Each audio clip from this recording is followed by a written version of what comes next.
ગોળ ખાવાના અનેક ફાયદાઓ છે, પરંતુ ગોળ છે ને દરેક લોકો માટે લાભદાયી નથી. અમુક લોકોએ ગોળનું સેવન ન કરવું જોઈએ. જેમ કે ગોળમાં કાર્બોહાઈડ્રેટ અને કેલેરીનું પ્રમાણ સારી માત્રામાં રહેલું છે, જે આપણા શરીરનું વજન વધારવાનું કામ કરે છે.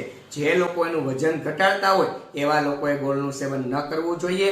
બીજું કે ગોળમાં કુદરતી ગળપણ રહેલું છે, સુક્રોઝનું પ્રમાણ સારી માત્રામાં રહેલું છે, જે આપણું બ્લડ સુગર વધારી શકે છે. એટલે કે ડાયાબિટીસના જે પેશન્ટ છે, ડાયાબિટીસના જે દર્દીઓ છે, એવા લોકોએ ગોળનું સેવન અવોઇડ કરવું જોઈએ.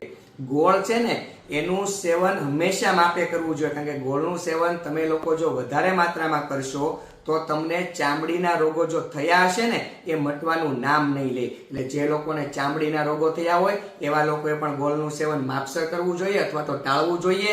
અને શરદી, ઉધરસ, કફ અને કફજન્ય રોગોમાં પણ ગોળનું સેવન બને ત્યાં સુધી ટાળવું જોઈએ. એટલે કફના રોગો પણ કાબુમાં આવી જશે અને કફ ધીરે ધીરે મટી જશે. આ બધી પરિસ્થિતિઓમાં ગોળનું સેવન કાં તો એકદમ ઓછું કરવું જોઈએ, કાં તો એને સેવન કરવાનું ટાળવું જોઈએ.